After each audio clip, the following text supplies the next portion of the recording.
नमस्कार दोस्तों, चलिए शुरू करते हैं आज की कहानी। और कहानी शुरू करने से पहले आपसे रिक्वेस्ट गुजारिश, अगर कहानी अच्छी लगे तो लाइक और शेयर कीजिएगा। चैनल पर नए हैं तो ऐसे ही और कहानियों के लिए चैनल को सब्सक्राइब कीजिएगा। एक बार की बात है, राजा अकबर व उनके प्रिय बीरबल के बीच कुछ मनमुटाव हो गया। इसके चलते राजा ने बीरबल को राज्य से दूर जाने की सजा दे दी। इस परिस्थिति में भी बीरबल ने हार न मानी और उन्होंने अन्य गांव जाकर वेश बदलकर खेती करना शुरू कर दिया।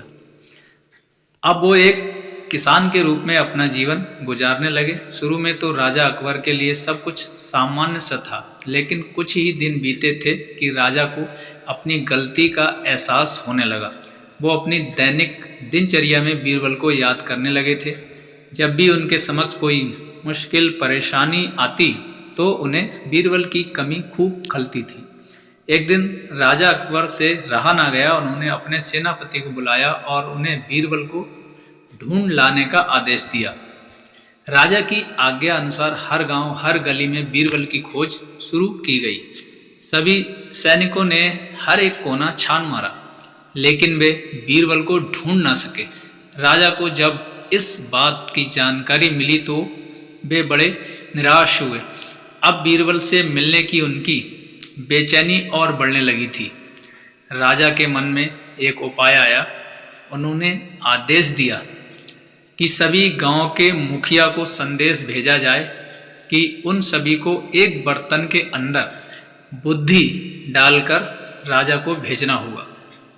जो भी इस आदेश को पूरा नहीं करेगा उसे इसके बदले एक बर्तन में हीरे जवाहरात भरकर राजा को भेजना पड़ेगा।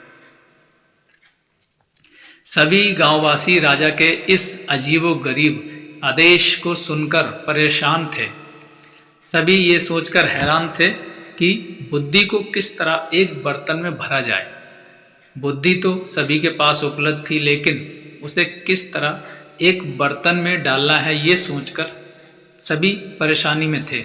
ऐसा न कर पाने की अवस्था में उन्हें उसी बर्तन को कीमती हीरे जेवरों से भरना था, जो कि इससे भी बड़ी समस्या थी। वहीं जिस गांव में बीरबल एक सामान्य किसान का वेश बनाकर रह रहे थे, वहां भी राजा का ये आदेश चर्चा का विषय बना हुआ था।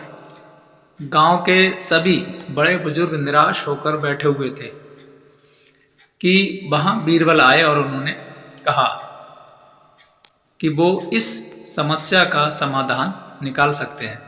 पहले तो किसी को भी इस बात का यकीन नहीं हुआ, लेकिन उनके पास बीरबल पर विश्वास करने के अलावा कोई और रास्ता नहीं था। इसलिए इस काम की बागडोर बीरबल को सौंपी गई। उस वक्त गांव में तरबूज की फसल उगाने का समय था। बीरबल ने तरबूज के पौधे की एक बेल को एक बर्तन में डाला।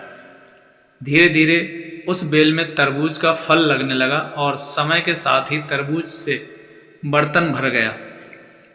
बीरबल ने बेल को फल से अलग किया और उस बर्तन को तरबूज समेत राजा के दरबार में भिजवा दिया। साथ में ये संदेश भी भेजा कि उस बर्तन के अंदर बुद्धि भरी है और राजा को बर्तन को बिना तोड़े ही बुद्धि को निकालना होगा। जैसे ही राजा ने तरबूज से भरा हुआ बर्तन देखा व उसे निकालने की शर्त सुनी तो उन्हें यकीन हो गया कि ऐसा विचार केवल बीरबल का ही हो सकता है। उन्होंने जल्दी से अपना घोड़ा मंगवाया और बीरबल को अपने साथ वापस लाने के लिए गांव की ओर चल दिए। तो दोस्तों, इस कहानी से हमें ये शिक्षा मिलती है कि हर मुश्किल सवाल का कोई ना कोई जवाब ज़रूर होता है। हमें केवल थोड़ा हटकर सोचने की ज़रूरत होती है। तो दोस्तों, कैसी लगी आज की कहानी कमेंट्स करके ज़रूर बताइएगा। तो चलिए मिलते हैं एक और नई कहानी के साथ। तब तक के लिए नमस्कार, आदाब। स्वस्थ रहिए, मस्त रहिए और अपना ख्याल रखिए।